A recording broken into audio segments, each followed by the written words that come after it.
which they lived next to on Whitcomb Ave for over 50 years. He was a graduate of Derby Academy, Deerfield Academy, and Yale University, and had a career in finance prior to his retirement. He leaves his wife Cinda and children Lucinda Vanderweil and Shields Day of Cohasset behind. So I wanted to see if we could give a moment of silence and the dead.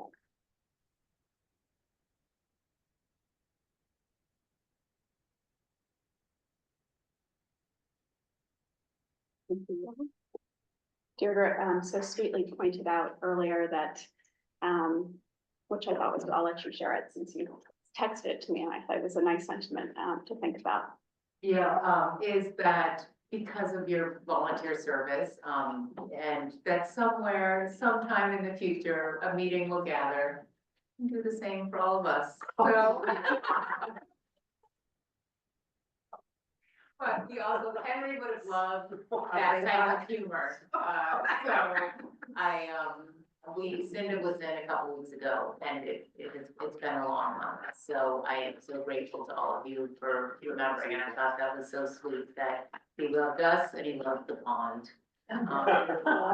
There's some great photographs. This is several past presidents of the Historical Society, 2002, Jean Chamberlain, Henry Day, Debbie's dad, Will Ertman, I'm forgetting, this is Bill Salisbury, I think, and Iris Daigle, which I love, you know, the lady among us. Henry and dear Barb Cullings and Henry's son Shields at Tavern Night. Henry and Cinda at an event here. English. What's Mr. English? Bill, thank you. Bill English and Cinda and Henry when we opened the patio. So just a long and love steward of this organization. So thank you. That's great. Also, just quickly, I wanted to share a little history corner tonight. Jessica gave me this incredible cane that is made of shark vertebrae that we will pass around, and I'll explain to you what it is. And then as we pass it, if we could just kind of hold it with the tissue, she asked that we not touch it. But it was gifted to us in 2024 by Matthew Stowell. He was a collector of the John Richardson estate and donated several items to us last year, made of shark vertebrae over an iron rod and has a horn handle. Canes like this were a popular form of sailor's art in the 19th century. This one was originally found in the attic of Captain Barnabas Lincoln, as I said, who lives in actually the house across the street from me. That also happens to be the house of one of our future potential board members, Logan Greenlee. So sort of an interesting aside. They say that Captain Barnabas Lincoln, and Jim or anyone who's been doing research, correct me if I'm wrong, but I believe he was captured by pirates. And one wonders if this was perhaps acquired in his travels, but it's really a cool artifact from our collection. So I will pass that. It's a little awkward, but hopefully we'll take a peek at it.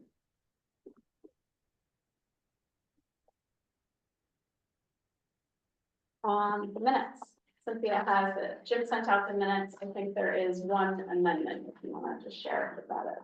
Yes, Matt let me know that there was an error under expenses. The overall spending should be 51,000, not 150,000. So other than that, basically. Pending that revision, can I get a motion to approve?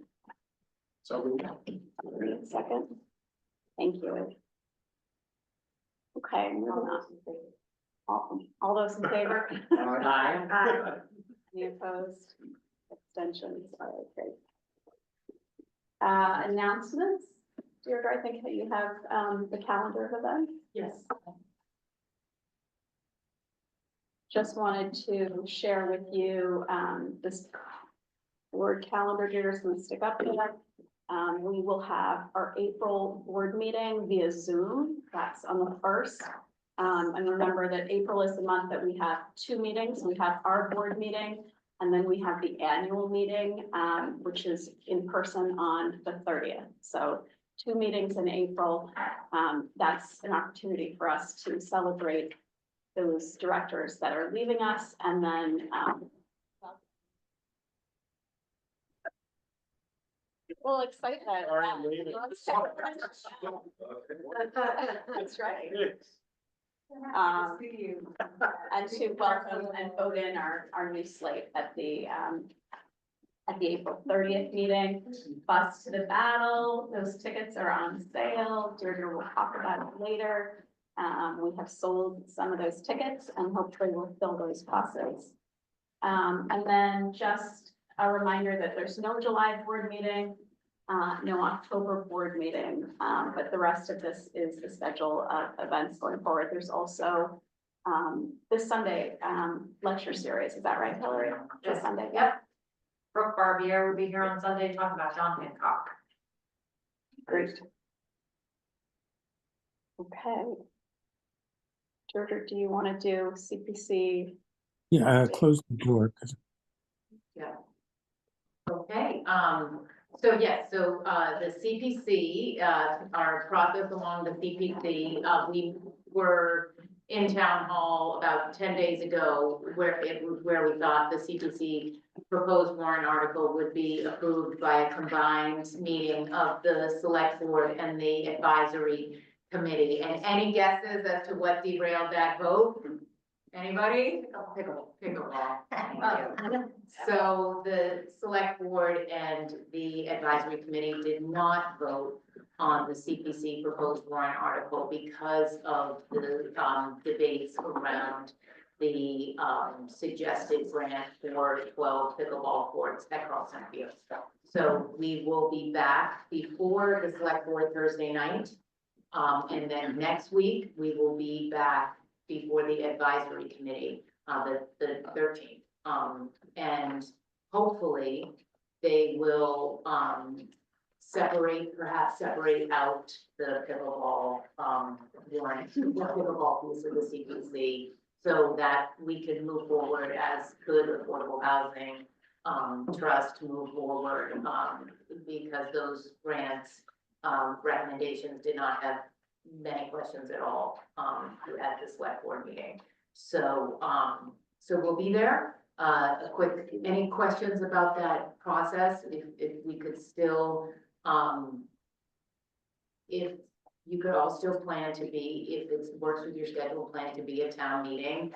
Hopefully our ask will go through without any problems, but I think there's quite a bit facing the town right now financially, and you never know whether it's legal or not.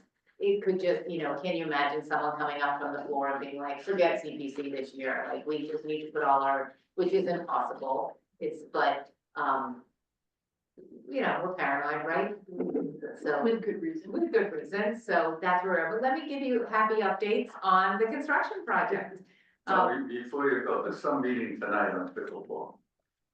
Yes. And in the long run, if they don't approve pickleball, they gotta figure out how to come up with town money to tear that building down over there. But the odds are the selectmen are gonna say, Jesus, we gotta get the buildings going down, and so we gotta do the pickleball. It is, as a former member of CPC, I was always upset with the fact that the town used the CPC money to do what they should normally pay for. And not getting our money affects nobody's tax rate, because the CPC money's already there. I mean, it was taken away years ago. Can you confirm for us though that and Karen, CPC has no federal funding attached to it, correct? Okay, good. So at least we don't have to worry about that.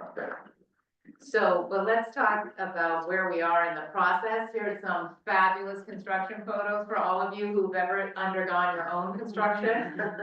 We are cruising along, the plumbing and electrical and alarm and have gone in. We're hoping for inspections on all of those next Friday, the 14th.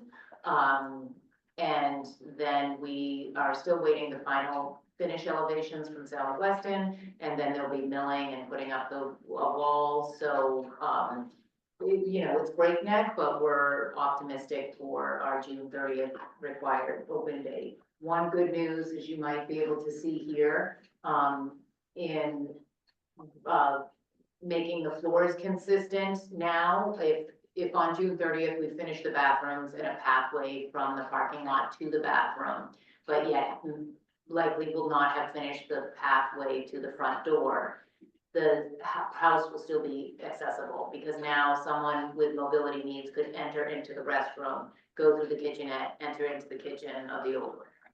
So that was a big win, because they weren't sure once they pulled up the floor, whether, it could level out. So those are exciting adjustments. Happy to give anybody a tour anytime. Of course, if you see trucks there, you are also welcome to pop in and just say, hi, I'm on the board, I just thought I'd check it out. It's Chip, Lee, or Ben there most days, but so far so good, which is great. Great, yeah, thank you. I think we are moving now to the endowment spend review and vote. I'm gonna read the motion, and then I'll explain a little. Matt, if you wanna weigh in on it, as well, you can. So on the recommendation of the Hingham Historical Society's Finance Committee, the payout rate for the Benjamin Lincoln House Endowment for fiscal year 2025, the 53,311, which is 5% of the principal of the endowment fund, based on the value of $1,066,231 as of December 31st, 2024. And obviously we gave the reason and the risk assessment. So this is essentially rubber stamping the budget that was already presented. This is information that we've already approved, but because it's coming from the restricted endowment, we need to make a formal vote to approve it, and to lay out the risk assessment, really to be sort of in compliant with how you utilize a restricted endowment. If I'm right on that, Karen, I know you helped. Yeah. Any additions or on Matt, or any questions from you? No, I agree with you. This was in the budget we presented last meeting, and as a reminder, this is just to take it out of the restricted fund and move it into an unrestricted. Doesn't mean we're actually gonna spend it based on, hopefully where we land from a budget perspective, but it does give us the ability to use it for other purposes later versus keeping it within the restricted endowment. I don't know that that's true. So you can move it to spend it, but you have to spend it consistent with the restriction on the endowment. So the. For the Lincoln, For yeah, the Lincoln yeah, funds, right? yeah, Okay, I thought I yeah, misread. sorry. Yeah, and But not necessarily.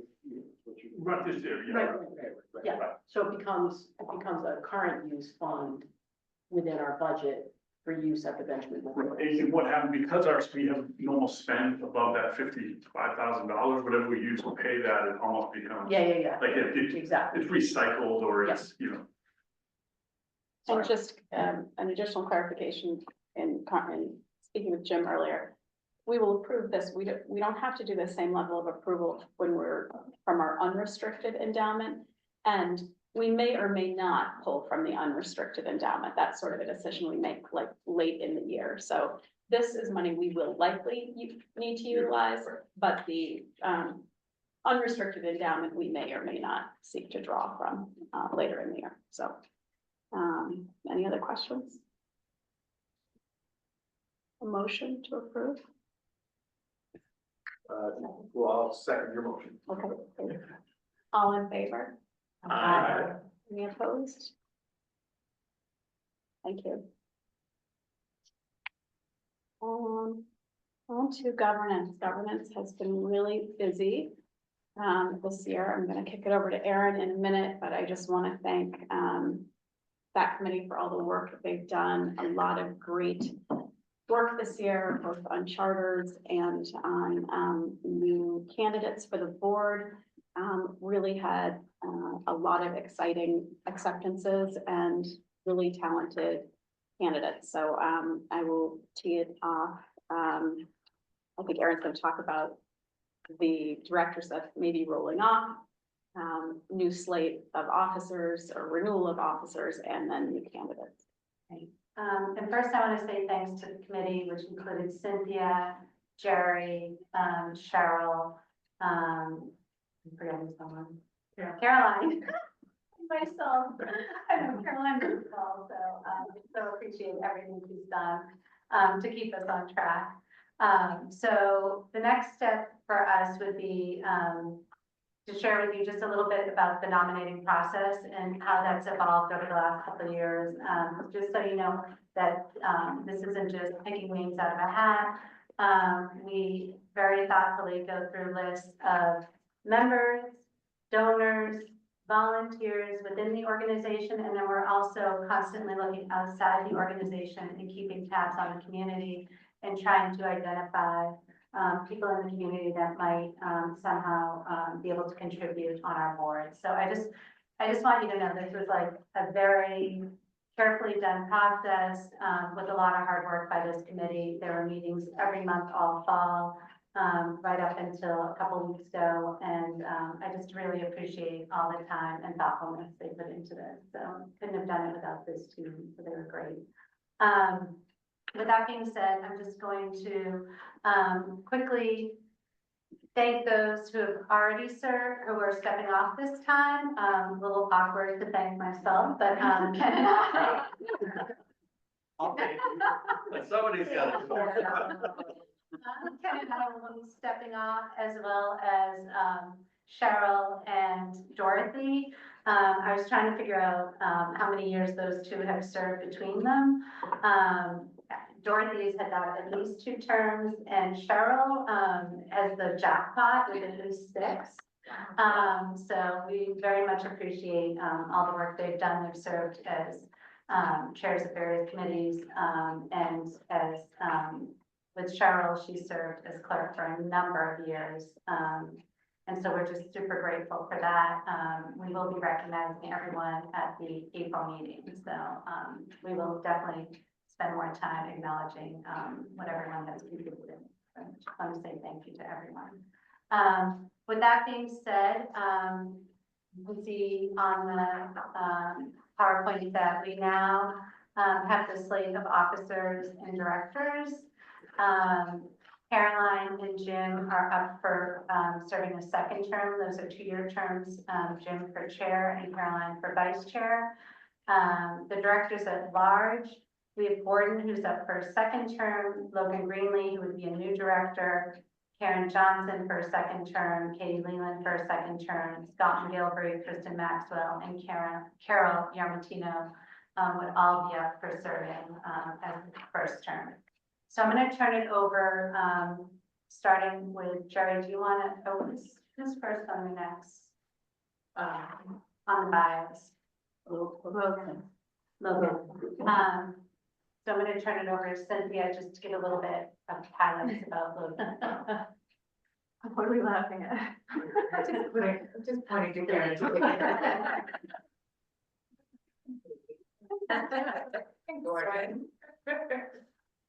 Logan Greenlee, as previously mentioned, relatively recently, bought 66 Lincoln Street, which is where this incredibly interesting artifact came from.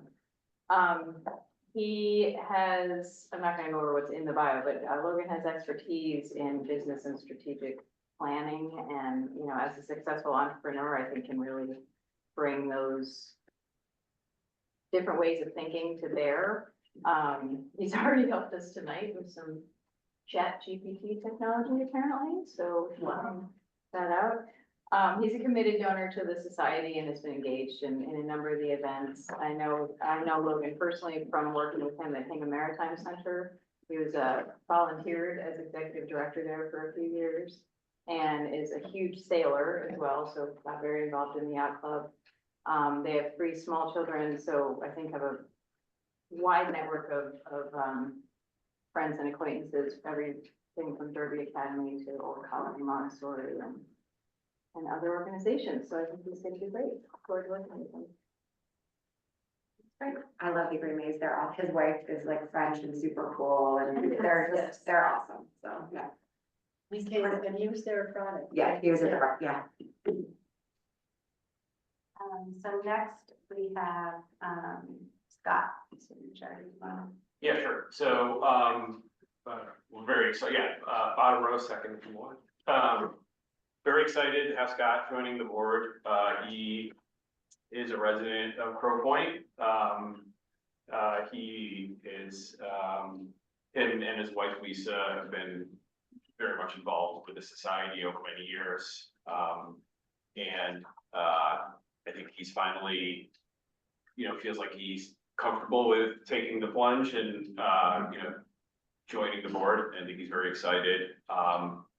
his background is, finance, investment banking, and also, he was a software company entrepreneur, which, I think was acquired a few years back, but he still manages the office and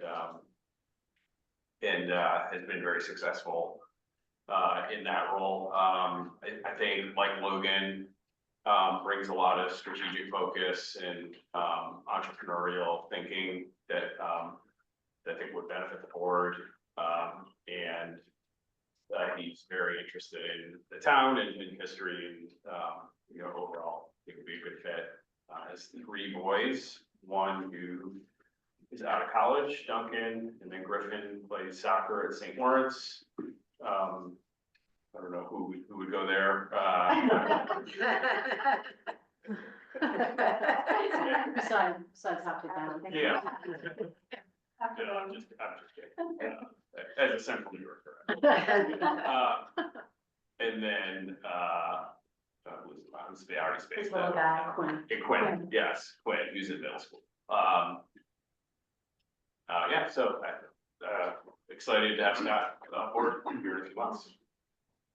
And Lisa had served on nominating last year and, had kind of brought to our attention that he'd be interested. So they both really been involved and supported us, so. Kristen? Sure, so Kristen Maxwell, in the green jacket, has been a longtime supporter of historical. They've been in town for over 25 years. She has 2 daughters in college and a son who will be going off to college next year. Her background includes some consulting work, but she spent really the last 25 years volunteering on boards. She's headed up different parent organizations. She's served on the board of Montessori, Derby Academy, St. Sebastian's, and also very involved with Rosie's Place. So she brings a wealth of board experience. She's really knows fundraising. And I think she's super excited to be engaged in something where she can give back to the town. And just as another note, Caroline really, we were lucky to get her. Apparently another board in town had approached her, but we poached. So very happy that we got her before they did. And she actually co-chaired the Yeah, inaugural tavern night. Tavern night, The yeah. inaugural tavern night. Yeah. And then last, we have Carol Martino. Carol Yamartino. Many of you may remember Carol. She led that strategic planning session with us a year ago, last fall. Hopefully it's been that long. She has a background in executive coaching and strategic planning, leadership development. She's been volunteering in the archives for several years. I think they've lived here about 7 years now. She loves history. Her daughter is, I think, head of the language department at Nobles. They are, care deeply about education, historical literacy, and she brings a wealth of experience in terms of governance, development, certainly strategic planning. That is like her area of expertise. So a really talented and she's a doer. I think she'll really roll up her sleeves and get a lot done for us. So an excellent candidate. Questions about the nominees? Just glad I got in the door when I did. Okay,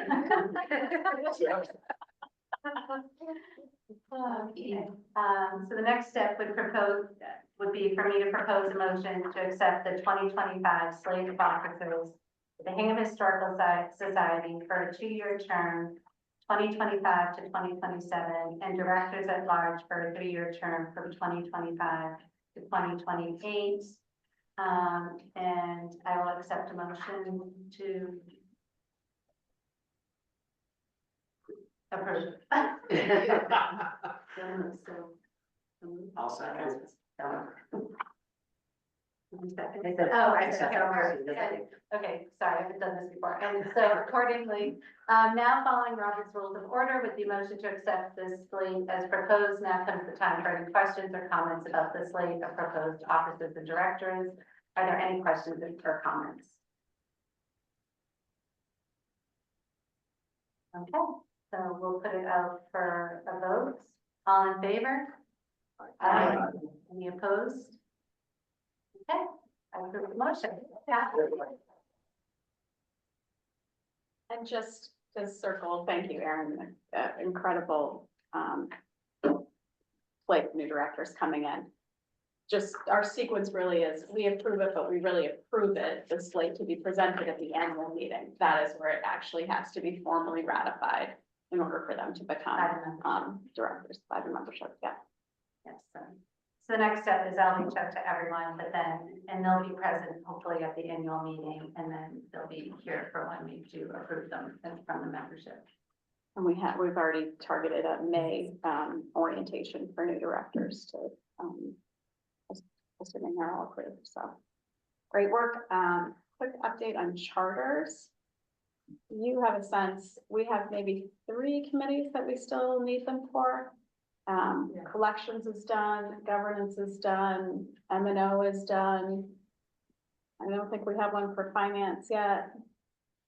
And, I owe one to the education committee, a draft to the education committee, and, we owe a draft to the advanced and development committee. It will be really helpful for our new directors, I Yes, think, to have these charters in place so that when they are, placed on committees, they have a really clear sense of the mission and purpose of the work and what's to be done. So we're getting there, inching our way. Deirdre, you want to give your report? Sure. Well, thanks again to the nominating and governance committee. It is, I'm very, very excited, and I thank all of you, for serving as you have and continuing to serve if you are able. So great. So what I want to go over tonight as part of my executive director report is a quick update on our staffing since our last meeting when you so generously approved the budget. Talk a little bit about our big Rev 250 event, Bus to the Battle. Talk about our spring fundraiser, our second big 250 event. And talk a little bit about opportunities that we would love to queue up for you to use this time to educate and involve, to use this time of year in advance of some of our 250 events to get people involved with some basically queue up some entertainment options for you, and then a quick recap of our events of the last month. So, it makes me laugh. You would have thought as soon as we approved the budget and we're so dying for new help that we would have gotten out and hired people right away. Of course, we then went on to other projects, which is such human nature. And, but we are, we've posted for a part-time marketing position and a full-time front of house membership and visitor experience position. And we've had a couple good interviews for marketing. So we should be able to make that hire by mid-month, which I'm excited about. That person will likely be a hybrid, do a lot of the work remote, but spend time here getting to know us.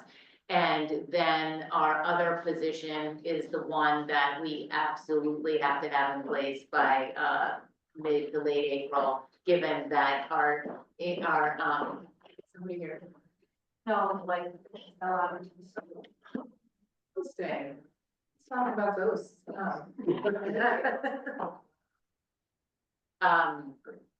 Is the front of house person. So Hillary has been managing the careers at Hingham Historical Society inbox, so we'll give you an update. So those are the 2 yellow positions are the ones that we are hiring for. And then just as a point of information, we've also done some strategic realignment, and that was to have Jane Priscidiello focus more specifically on business management, do a lot on the she already works closely with Jenny in our accounts payable, helped me with board meeting prep, but that was a better focus. And we're gonna hope for this person to really help us with new and creative ways to turn visitors into members.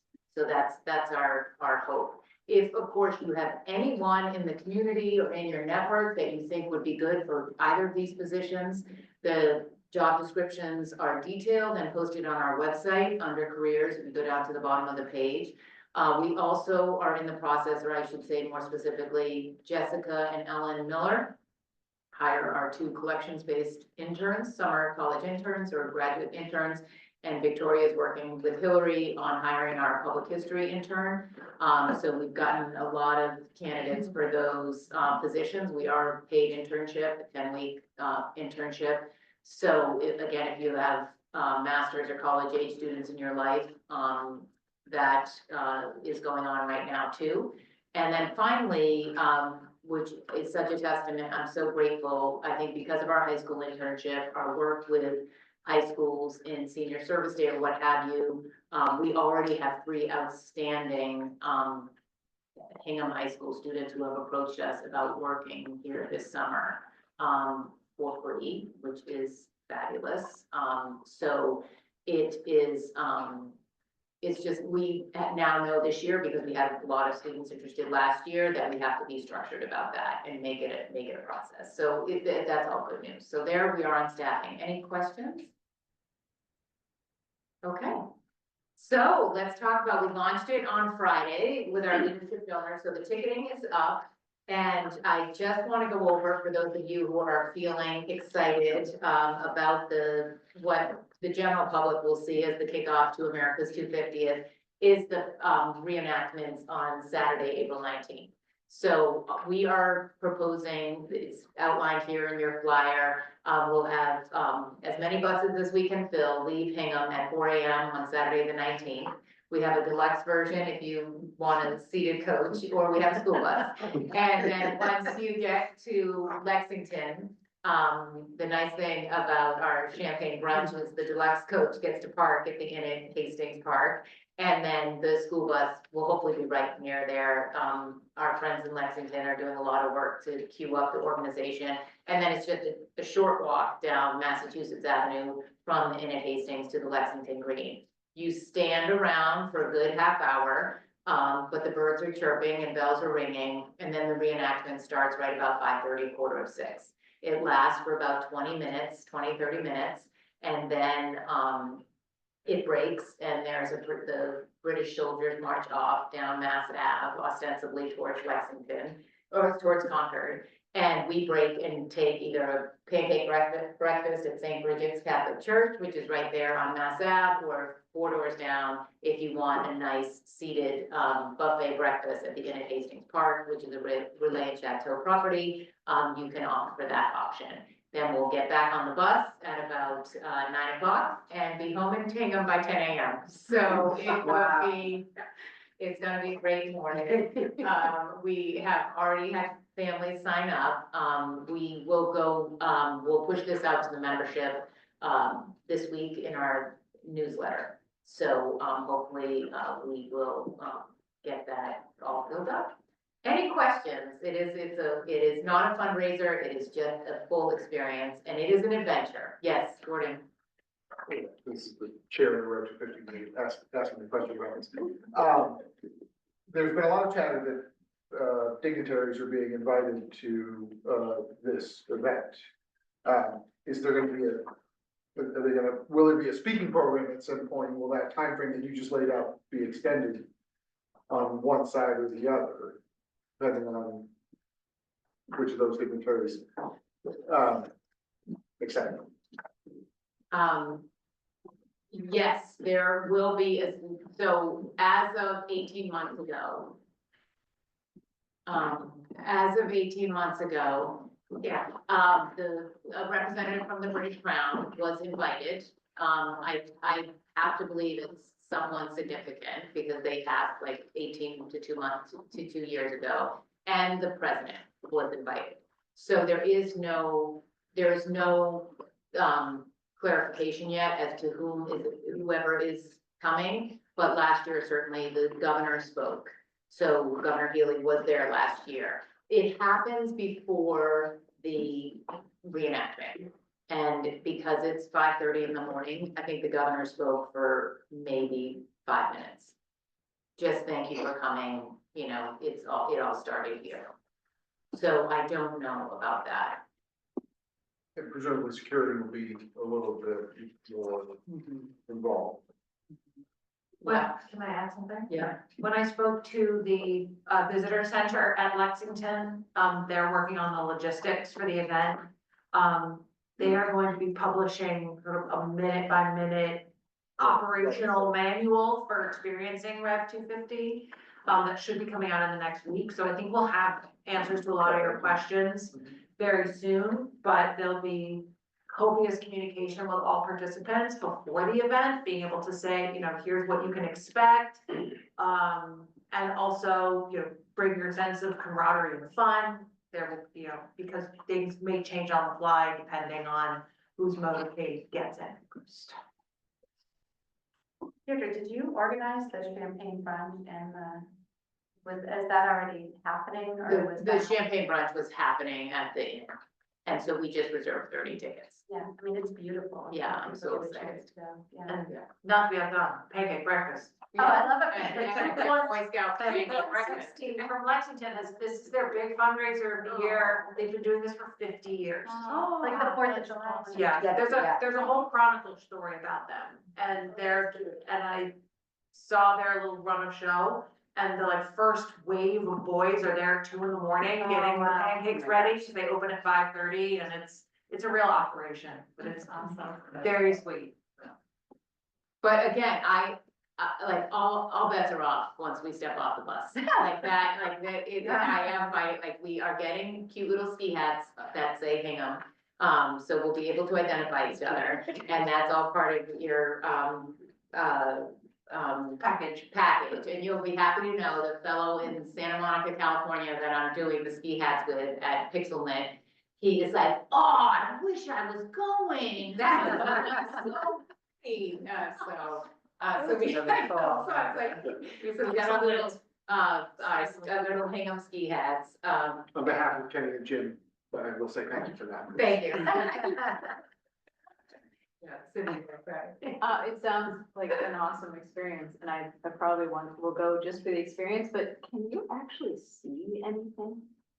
I'm just envisioning huge crowds and smoke, like. Yes, you can.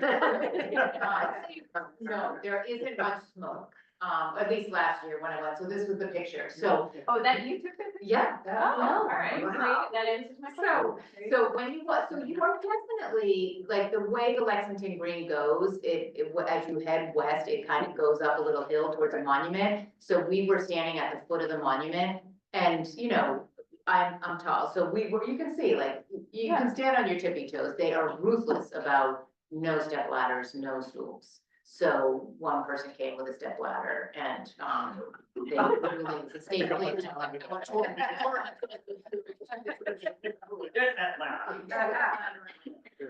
So you can see, but you absolutely have to be okay with crowds.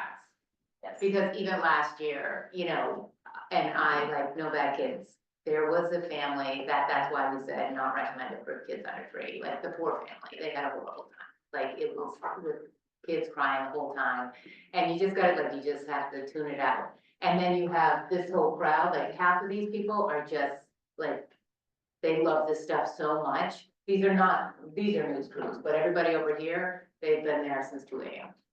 Oh my God. No bleachers, which I was sort of surprised about. I asked Hillary, I was like, ask them if they're doing, you know, bleachers. And they are not, which I get it, you know, they have a road race later that day, like. So it was worth it. So I think it's either gonna be 1 million people or not. Or just us. And we'll be from Hingham. Yeah, I was impressed by how many Lexingtonians there were last year. Like, it is so clearly there. do this every year. It is so clearly there July 4th. Did the ski hats still say we finally made it? No, we had a lot of fun thinking of what we could say because, 3 companies left Hingham on Saturday, April 19th, 1775. And they got to Boston and heard that they did not need to go further. So they stayed in Boston either for 3 days or 2 weeks, and Benjamin Lincoln went on to Watertown. So, and thanks to Paula Bagger, Ellen Miller, Thomas Corbet, we actually know who all those people are and where half of them live. So we are actually reaching out to those households this month to say, you better be on the bus to the battle with us, because, you know, so, is that, so what we were joking, Matters, he had, she'd say, Hingham, we finally made it. I'm like, "Well, that means-" All right, so that is bus to the battle, it's gonna be really great. On the back side of this, you will see an updated calendar for 2025, highly focused on 250 events. So I just wanted to make you aware of that. We have had some changes. So just take a note of make sure you're using this calendar, not the blue one that went out with your, annual at the beginning of the year. Okay, so party, right from one thing to the next. Is this on the website, the calendar and like, is this open to the public? We're sharing. We haven't promoted this. Yes, it's on. You can buy tickets now. Yep. Yep. And the calendar is, it's on the website. Mhm. So a month later, or less than a month later, on Saturday, May 10th, we are hosting a Raise Your Glass to 250, a fun spring fundraiser, in celebration of all things Rev 250, but in particularly, focused on the Battle of Grape Island, which was Hingham skirmish. And that the anniversary of that is May 21st, will be the 250th. So on May 10th, from 6 to 10, we are hosting a party at the Hewitt's Landing Condominium Clubhouse. So you might ask, why are we hosting our spring party at the Hewitt's Landing Clubhouse? Thank you, Carolina Martino, our new nominee for securing access, is because if you look in the center slide, if you go out to the pool area, you're looking right at Grape Island. So, this is the clubhouse. It's really lovely. We're likely will move out this furniture and just have it in a U-Haul truck in the parking lot that night. But this is the entrance to the clubhouse, and it's just, we wanted to be there. This is the only, you know, if people want to go out to Grape Island or see it, but just to be in the spirit. And then the party details are still to come, but it will be highly focused on rum, drinks, and cake. And we'll likely do a cake auction again, given the story of the Battle of Grape Island. So our hope for you is that you will join us. It will be casual, you know, think Mount Gay and tonics, or it'll be fun, and we'll have the history of Grape Island around. Hopefully it'll be a nice night, and we're grateful for Carol willing to sponsor us at this location. So moving on, so what I would also like to do, because this is a great time, if people are hearing like, you know, what about Rev 250 or America's 250, is would you consider being an ambassador and bringing some of your people or network to us for some type of entertainment that we could then basically if you send us if you're willing to host and bring a couple friends or 30 friends, we will throw the party for you. And what do I mean by that? I have laid out on at your tables, yours for a second, thank you, this guide here about throwing a party with us. And the reason we ask is that these type of intimate engagements can truly be critical for the organization, and specifically our 250 for 250 campaign.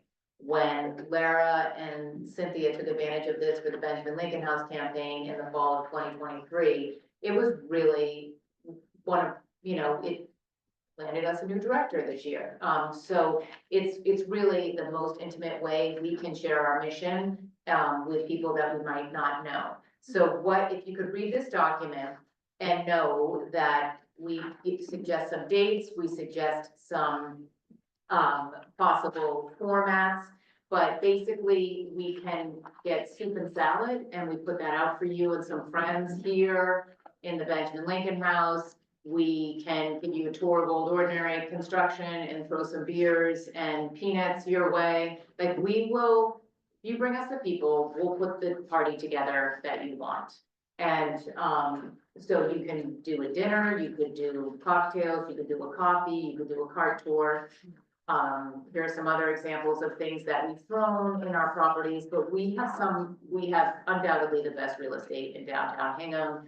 Bringing people here is a truly unique experience, and we can keep it quick, we can make it leisurely, but I throw this out to you, and Caroline has generously taken us up on her, on offer. Do you want to share with the group what you're planning? Sure, I had said, I'm gonna have a coffee at the Benjamin Lincoln House, early April for a number of women, many of whom I was sharing with Deirdre. I was out last week and I was telling people about Paula's, incredible, presentation on Friday, and so many people I know that I was with were like, gosh, you know, I've never been in those buildings, like, that sounds incredible, like, I had no idea.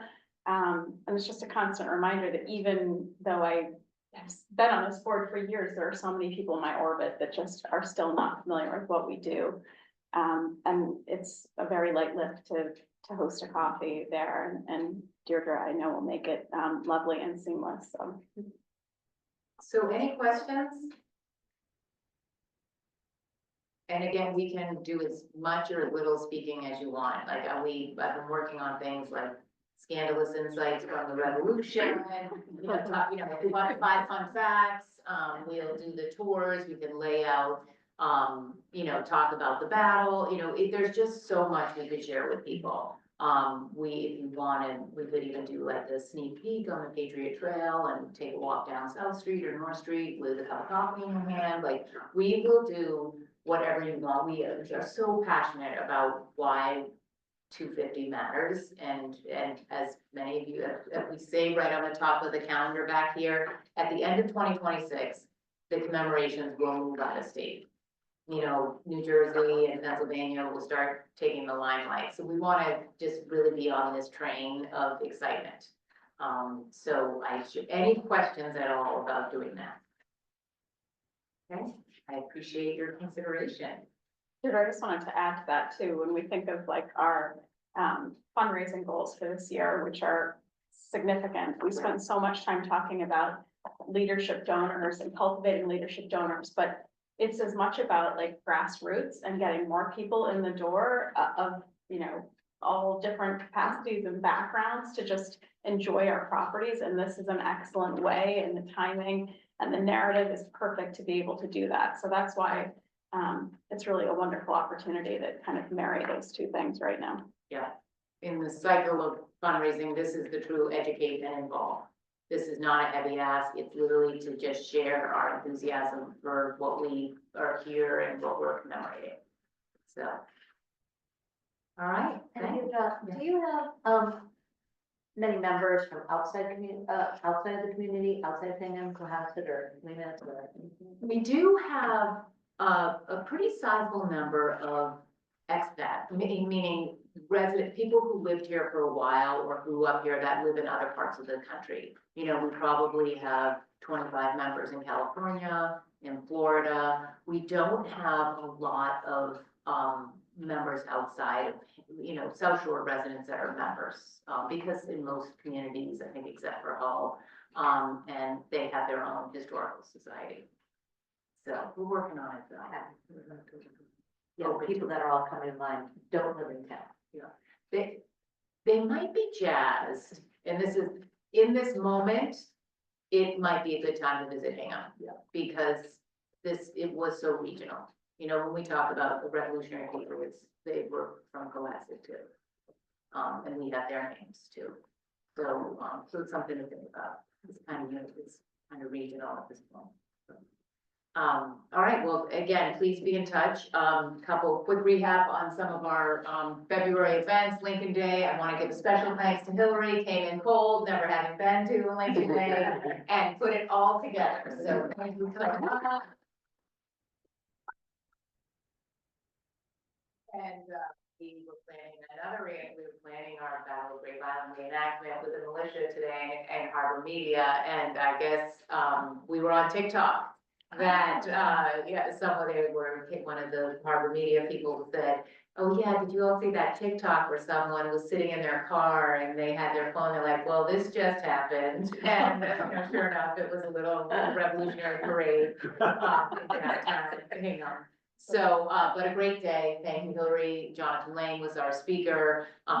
We had our essay winners, representation from the Massachusetts 54th. It was great, good as it could have gone. Thank you. And much higher value on the music this year, thanks to your good influence. We had a singer, which was fabulous. So that was great. And last Friday, and we just got our flash drive from Bill Brett this morning, so you'll all be seeing more photographs of yourself for those who are able to join us this past Friday. We had our leadership donor appreciation breakfast, which all of you in this room are included, and it was really a lovely morning. I'm happy if anybody wants to share their perspectives, and I'll stop talking, but we have some photographs coming for you. I thought it was excellent. I did too. I thought Deirdre and Jim both like lit up the room. I mean, Jim's presentation was spot on. It was from the heart.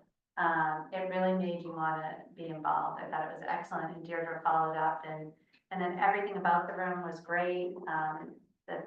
I noticed the tablecloths, like I thought the room was just, the presentation was elevated, the food was good. There's just a lot of good energy in the room, so I thought it was just probably one of our best. So I thought it was great. I agree. I felt the same way. I thought it was so, I just thought it was great. It felt like, I looked, I'm like, oh, these were the colors I did at my wedding. Like, it was beautiful. The tables were nice. The food was great. I thought Paula's presentation was so interesting. Like, I know I've been hearing about all the stuff she was doing at all these meetings, but that was the first time I'd heard her speak about it. And it was just incredible, all the work that she's doing on that project. And I was sitting, and we were at the table together, and there were some really interesting people at my table. A couple of people were sharing anecdotes about just like, oh yeah, there used to be a ribbon candy factory on Maple or Allen Street. I feel like I learned so much just even talking to people at the table. It was intriguing. I thought it was great. It was a great event. We do have the video recording of Paula's remarks. It is very low budget because, we just wanted to capture it because Paula isn't ready for that to go live into prime time yet. And but we wanted to make sure that those who were invited got to hear it. But it truly is, fascinating. And I know she was really appreciative of the feedback she got. So that was. And sorry, who was the woman that she kept referencing? Ellen Miller. Yeah. Ellen is head of our Old Ordinary Committee. Okay. She is a long time, unbelievably. Yeah. Yeah, I saw her, I just didn't know. So we are privy to a Jim, Ellen, Paula email chain where they are tossing back and forth details and facts about this generation of Hingham residents, and it's been really fun to be a part of. So it's really, Ellen's genealogist, Jim the historian, Paula researcher and historian. It's just been great. So so she's helping me now as we go out to the households. Our first approach to homeowners is gonna be people who marched on April 19th. And so she's been like helping me like add little anecdotes about, yes, it was the father, not the son, etc. So it's ongoing, so. Ellen literally knows where the bodies are buried. I got that feeling. I was curious as to who she was. I have to say that, the format of the event in that, Paula was giving us a little sneak preview into the research, felt like you were part of this collective, and it really did feel like a special, membership event, because you were from the bottom up. It felt like you were on the inside, and I really felt like that was a really nice, opportunity for some of the donors to continue to be excited about the work we're doing and and be expectant of what's happening next, to stay engaged. So I think it was really smart. All right, well, we have a ton of programming updates as well. But I'm gonna leave those, to, the newsletter is gonna hit this week, and then Hillary will give us a little bit in the education, committee update. But that's it for me for now, so thank you. Great, thanks, Deborah. We will move into committee reports. If we'll run through them. If you have a report, great. If no new updates, that is entirely fine too. Kenny, anything from development? No, but I did have a question. I read the article you posted on LinkedIn today. What does that mean for us? Kenny, you couldn't have queued me up better. I'm trying to get rid of her, but I had to bring her back in. So Deirdre posted an article on the Globe today about fundraising for Massachusetts for all these events, commemorations, and it's way behind, and I was curious as to whether they're putting pressure on the legislature to pitch in. Seems like they're putting the heat on. Yes, It's kind of development, I think. yeah. Yeah, It's money. and thank you, Bob Roncalli, who's on the line, who is a much more dedicated globe reader than I am. But maybe 3 weeks ago, on a Sunday morning, Bob sent me Brian McCrory's article about Massachusetts is behind on 250th planning.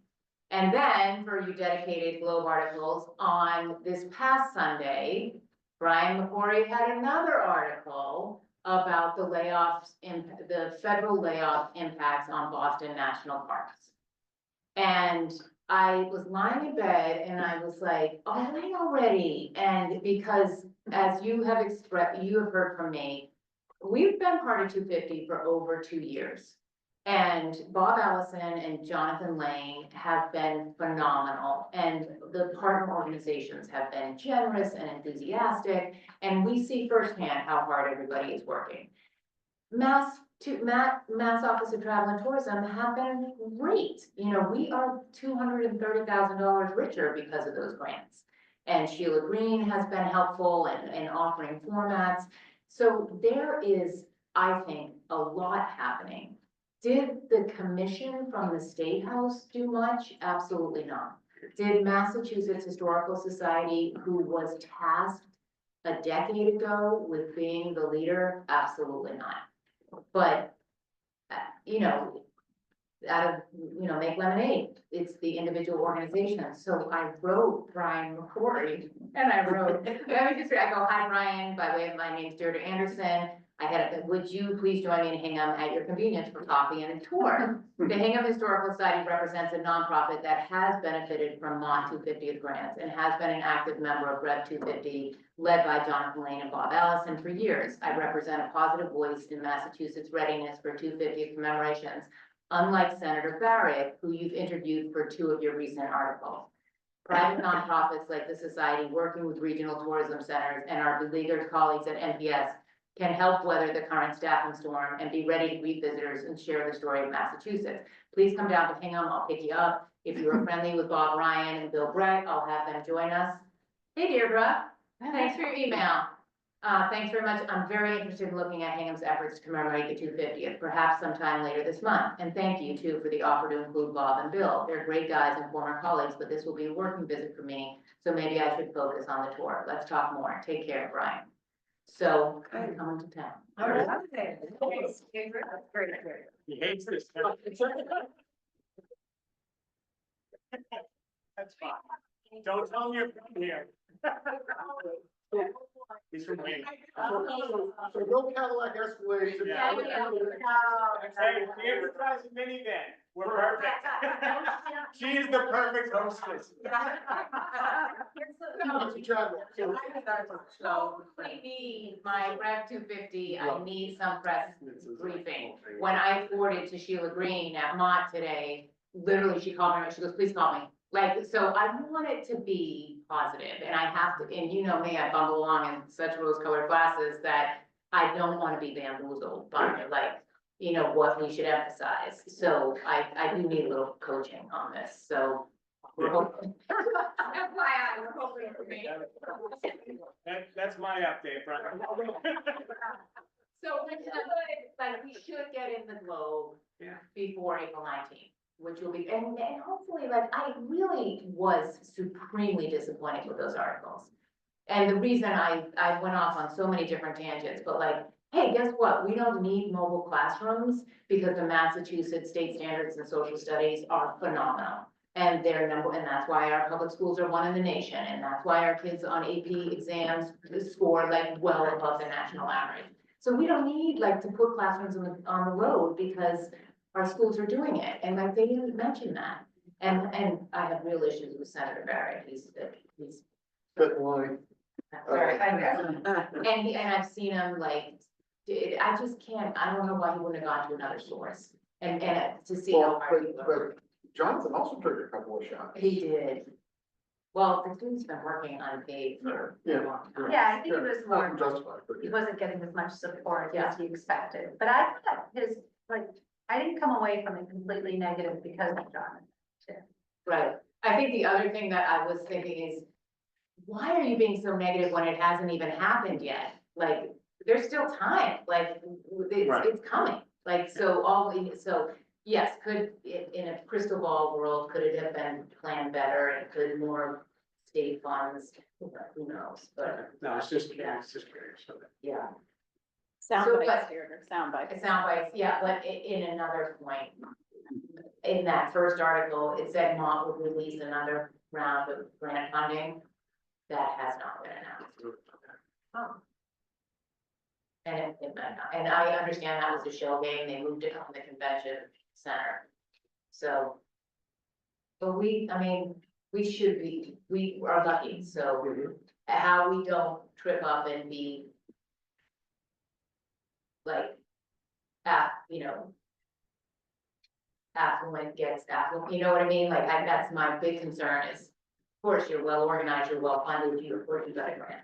That's what that article can't say. Right. So. Brian McCoy's down, that's all right. Can we buy tickets? Oh, Watch? Yeah. Watch him come through Hingham. Ever since the green If was anyone fine, I don't can think he's do it, stepping they're foot doing in it. town. But now, there's two though, With the- there's McGorry and McCory. No, this is. McGorry is, You're talking McGorry, Brian McGrory. Brian McGorry, who grew up in Weymouth and ranted against this town for 10 years, so the Green Bush. Every week, Made it his was an career. article. Yeah.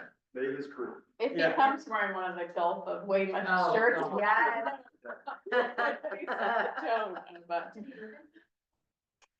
Okay, so that's advancement. Okay, sorry. That's it. got it. Thank you. That is advancement. We need to get in the globe. For good. Katie, anything for collection? Yes, so we'll meet tomorrow and discuss the charter draft. Great. And the last meeting focused on, collecting priorities for this year. So I think the 20th century material, I think is really amazing, 20th century fashion, maybe technology, if we see if that's something that we want to have and represent, archives, diaries, if we can find any, and maybe hopefully put out some messaging to members and people in town, to see what they might have that might benefit us. And also material related to Hingham businesses. I think there was a sweep maybe in the 80s. And so there's a good amount of material from that period, but not since. So maybe even just, business cards and collateral, or just so people can remember what businesses were here at this time. And then also decoys as well. There you go. We need decoys. I mean, two of the most important makers of American decoys are from Hingham. We gotta have them represented here. Bob is gonna lead the way. There you go. And that is great. Yeah, I'm doing the gallery, so. That'd be great. Because we also have a leading expert in decoys, right here. I am now. No, And a little double top, yeah. And Hingham smells like it's a big deal, there's a lot of collectors. Yeah. Yeah, but I mean, I look at the fact that there's wilder clocks out there and there's a lot of hanging furniture and this, that, and whatever. But I'm gonna tell you, there was more money spent today on decoys that came out of Hingham in the 1920s than there is on anything else. I mean, a Joe Lincoln hissing working goose that was used to shoot birds in Acrod Pond, sold for $275,000. And then there's a 15% buyer's premium on top of that. I mean, it's incredible. And a guy like Joe Lincoln was selling birds for $5 a piece, decoys, at the height of the Depression. Yeah, you could have bought any house in Hingham for $1,000, for God's sake. Yeah. And this guy's making, $20 a day, which is incredible money. Yeah, so, and it's something that we've always ignored and, have probably produced the best decoys ever. Here, and decoys are one of the only, American art forms, and, we've ignored it, so. Not That was anymore. my pitch that day, which started all of this. Well, Bob has donated some of these miniature decoys that are beautiful and amazing. We have one, did we bring one, was there one in the meeting? Yeah, we have. Yeah. We did, yeah, but there's also there's a Lincoln miniature that's worth about $4,000 that we have to put on display here, so. But we got a for a miniature out there that's worth 100, I mean, come on. We'll leave that out in front. Yeah. Thank you, Bob. I would be excited to hear that. And Katie, thank you for renewing your term and all the work you do on collections. I know it's sort of, you're like an unsung hero, but we really appreciate all of your work. Hillary? Yeah. Education? So dovetailing, no pun intended, off of what Bob said. Woodworking humor. Just keep chipping away. Take it on the road. No, on March 27th, Bob is going to be doing our first gallery talks for the season, which has been rebranded Members After Hours. So trying to again underscore the fact that we have special programming for members. There's an exclusivity aspect to it. So I wanted so much to call this program Make Way for Ducklings, but we didn't. But it will focus on sort of decoys as an American folk art form and Hingham's role in really leading the way in the creation of this art. So Bob is gonna be our featured speaker. So it's gonna be 4:30 in the afternoon, so a little after work, come by, learn something, meet someone new, and get involved in society. And then we have our second plan for the season in June. We're still figuring out what that is.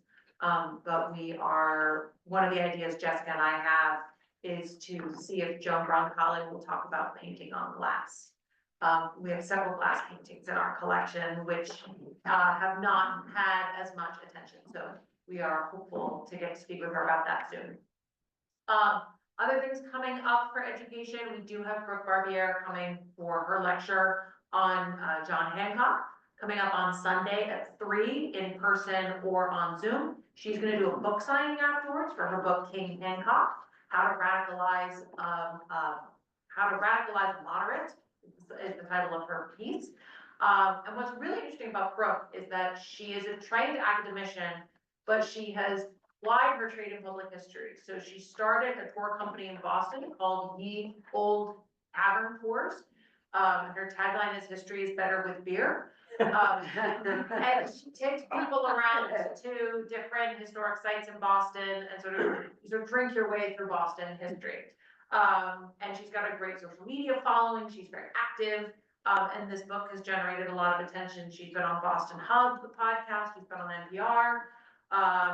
She's on one of the morning shows. So she's pretty well known. And this book is doing really well and is written for a public audience. So we're really excited to have Brooke on Sunday.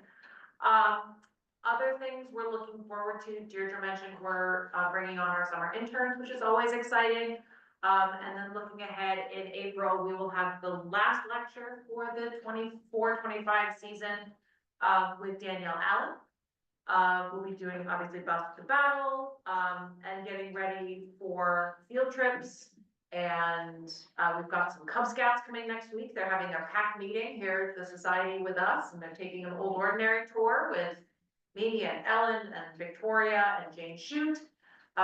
So that's sort of opening up new markets for us and bringing in kids, not just through the schools, but through other informal education organizations. And we saw some of our big scouts, these are little scouts, we had the big scouts for Lincoln Day. Very excited to get more involved. And there are a couple Eagle Scouts coming up looking for projects, so hoping to foster really great relationships with the Hingham Scouts of all ages, boys and girls. So looking forward to that. I'm forgetting something. Oh, I am forgetting something. On March 15th, Saturday, before St. Patrick's Day, we're doing an Irish and Hingham tour. So we are gonna be doing a special cart tour twice on Saturday, 15th at 11 and 2, with our wonderful museum educator, Victoria. She's taken a script that Elaine wrote and is building out from that. Eileen, my apologies. And so we'll be taking a tour through Hingham's Irish history via the Hingham History Cart. So we'll be making a pre-season appearance. So tickets are available on our website under tours.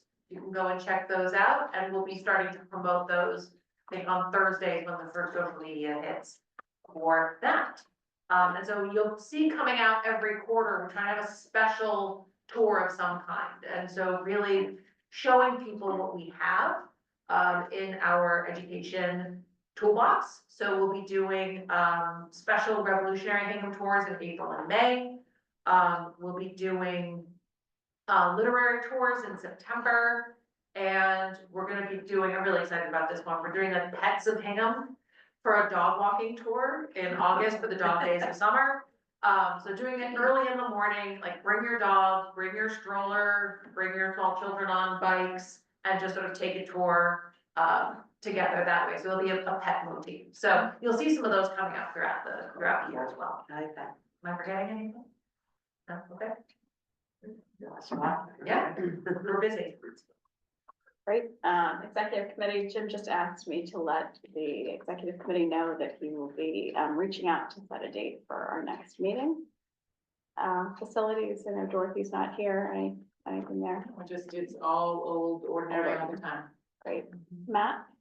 Finance, so we did meet from the last meeting, we're meeting once the February numbers come out, and we'll also approve the charter at that meeting. We have a draft of it, so we'll get that out to you. Excellent. Laura? We had a meeting and we have another scheduled next week. We are in the phase of recruitment of homes and homeowners, which is hard. And we also are encouraging anyone who has any interest in joining the committee. We'd love the help. House tour, September 28th. We're so excited, 99th. We are, it's gonna be great. That's all for now. Super. Membership and outreach? Right, that I would speak because we have, as I mentioned, that we're reconvening with the realignment of staff. So for the interim, Hillary and I will focus on being the staff liaison to the membership and outreach committee, which includes Lauren and Aaron and Jerry.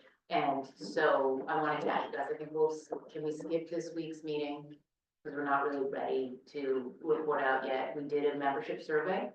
Many of you got it. Do you want to give quick stats on that off the top of your head?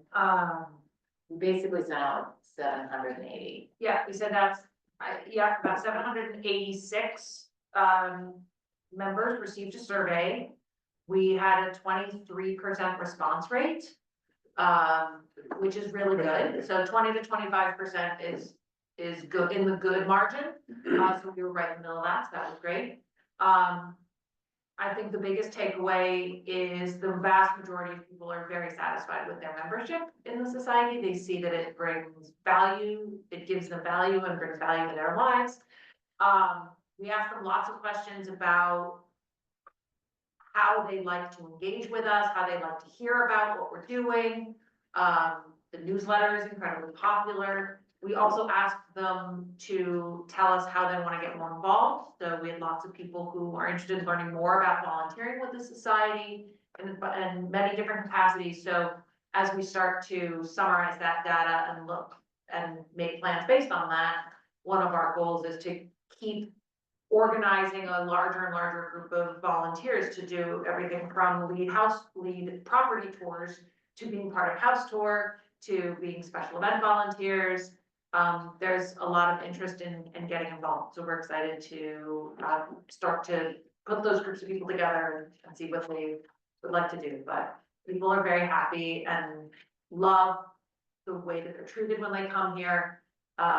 They talk about their interactions with staff are so fulfilling.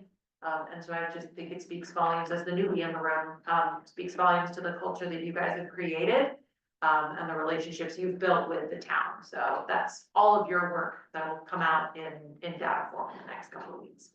Thank you. Great. So we weren't quite ready for Thursday morning for the data form on that, so is it all right if we take a little pause? Yep. Okay, great, but we'll be back with some numbers. Oops. Erin, I think we covered. Yeah, I think we're good on governance and nominating. I mean, next steps will be the annual meeting, training, and then we just have to review our charter and our goals. So. Eileen? Yeah, we met last Thursday, and I think most importantly, we welcomed Christine, who volunteered to join us. So that was wonderful. Keeping me out of employment jail. And with that, there's a lot underway. You talked about the staffing. We have begun conversations about benefits. We've got to pick that up at some point. Work on the handbook's underway. And I thought the other thing Hillary talked to us about was the survey not only is about people's experiences, but they're going to use some of that data to inform the role for the visitor experience and membership management. So that's an interesting thing. So that's it. Great. Gordon? This is the best part because I get to follow everything that Hillary and Judith already said about Rep. 50. So my update has already been given battles and battles and more battles and speeches and parties. So you can see it all here. And we'll do more updates when we get closer to each of those events. But looking forward to hearing about what the status is on the bus to the battle. Our sign up check. So.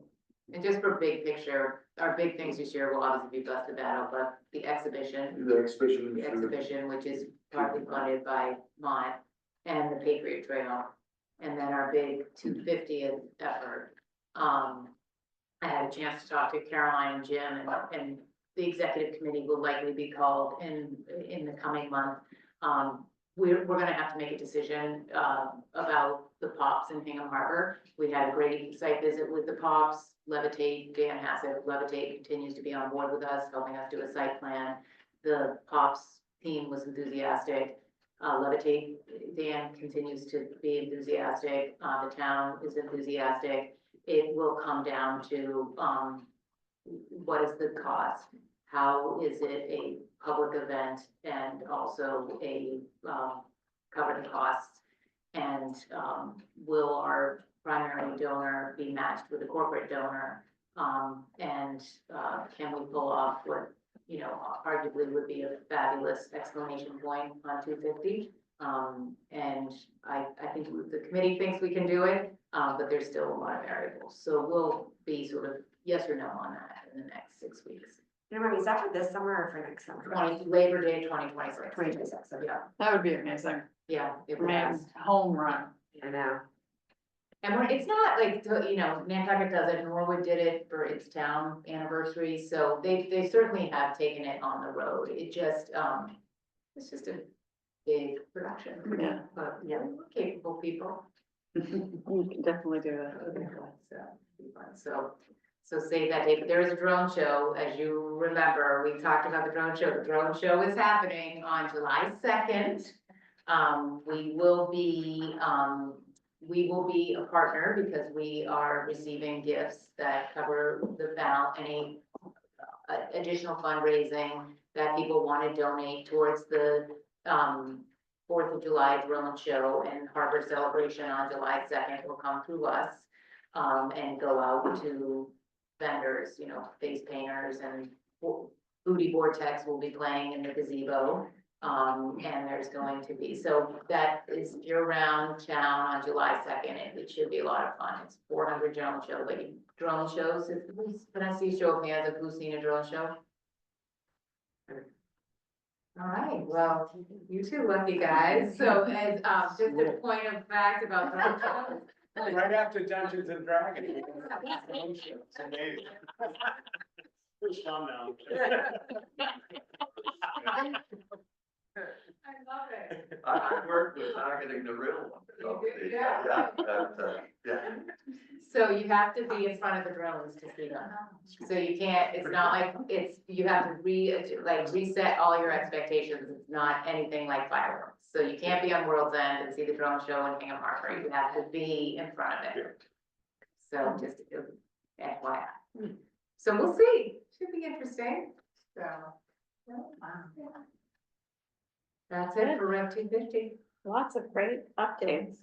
Thank you to everyone for all I know committees are working hard and, it's so many exciting things happening. Any new business or, generative conversations people want to have about what's going on? No? All right. We have pie. There's key lime pie here and Hillary brought some fruit. I will take a motion to adjourn. Second. Thanks, everybody. Well done. Let you know you There's no gap. put together.